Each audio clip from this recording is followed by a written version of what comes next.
So it's time for action to get underway here at Glanagors Park. KZ1 up first with Sam Webster on pole position alongside Henry Easthope, Adam Glear and Scott Allen on row 2 from Dan Kelly and Ben Blick, with Sean Slavin and Ryan Sharp, Bobby Game and Tom Pitlick, Hannah Lang and Stanislav Kavarimov, the only rookie in the field in P12. We wait for the lights to go green. They do indeed, and what a start from Henry Easthope. That is a statement of intent as he blasts away onto the tail of Sam Webster. Webster's got a great getaway though, so it's going to be very close from here on in. The three main protagonists in the championship, 1, 2 and 3. Webster, who won at Landau round 3, leads it from Henry Easthope, last year's champion, and the man who would be champion, Scott Allen, the championship leader, coming in third place, slotting in, and that looks like, is that the 37? It is, that's Adam Glear. Yeah, Glear is there in 4th position, just looking through the mid-pack as the 55 Sean Slavin tries to make up a place or two. Very tight, twisty circuit this, through the S's and down the hill towards the Devil's Elbow. Very close as they come across the end of the lap. It is already looking like Sam Webster's got a bit of an advantage here. He seems to be trying to eke out that gap early on. He knows that Henry Easthope is going to be challenging. He's pulled 2 or 3 kart lengths, hasn't he, already? He'll be hoping to pull more. He won't want Henry right on his tail as he was at Landau last time. Of course, Henry had that malfunction, of course. Sam Webster won the TV final at Landau round 3. That's the confirmation. As they come up through the compression complex, 3 right-handers. That's the second one of the 3. Here's the third, that's Scott Allen in the 2. Adam Glear, who has really impressed me this year, Jake, coming into KZ1 for the first time out of juniors. Great to see him in this class and competing right at the sharp end. He's put it on pole before now. That's the sort of speed that he's got.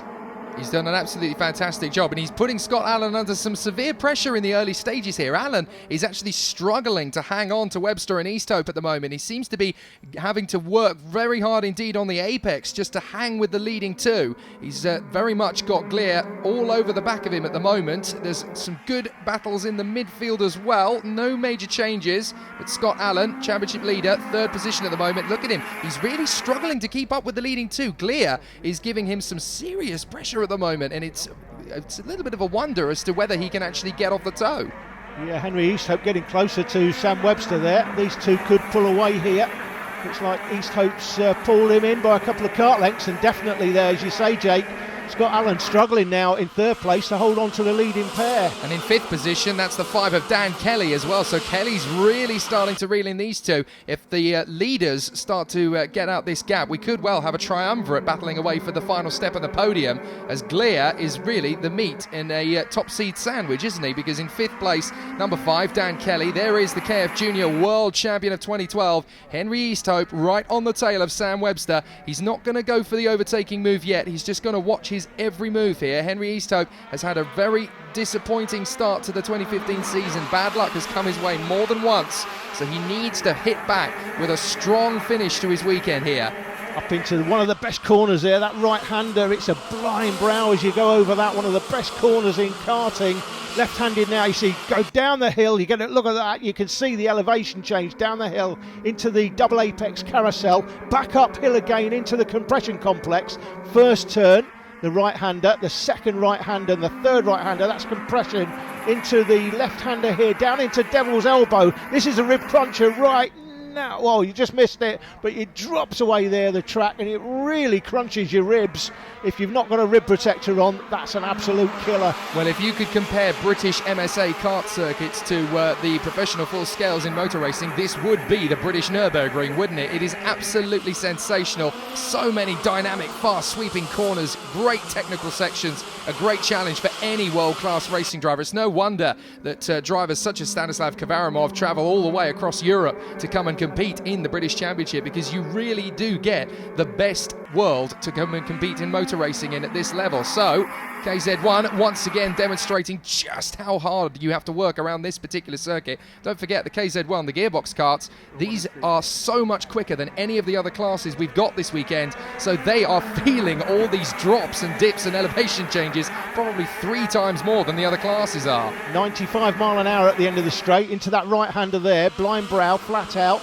You have to really take your life in your hands there to go through that turn, absolutely flat on the throttle. 95 mile an hour downhill into the carousel one more time, and again Easthope's, he's got close to Webster, but he can't quite get close enough to make the move. He'll be hoping that he can make the move this time and he doesn't break down. It was a problem with the engine mount last time, which is a very unusual problem, I have to say. Back on board with the Helicam, looking down towards the bottom of the circuit.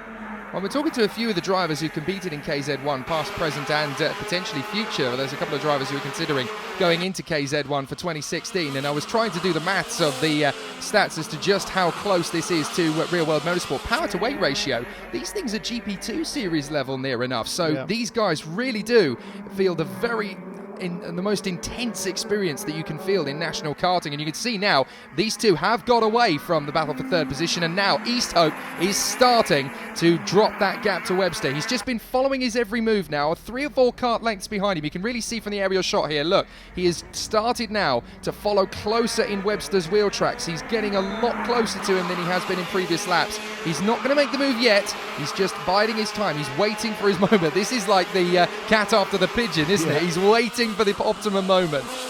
The drone there at 400 feet, that's a maximum allowable altitude for a drone camera in the UK, subject to the Civil Aviation Authority regulations. Great shot though, gave you a great overall view of the circuit. And there's Scott Allen. He's out on his own now. He's dropped Adam Gleer, but he's not close enough to those in front. And not only 5, Dan Kelly. I was just going to say, Gleer has dropped Kelly as well, so that third position battle we were expecting to be very tight. Allen has done an absolutely cracking job. He suddenly seems to have found the pace. I wonder if the tyres have just bedded in enough that he can really start to get that purchase off the kart.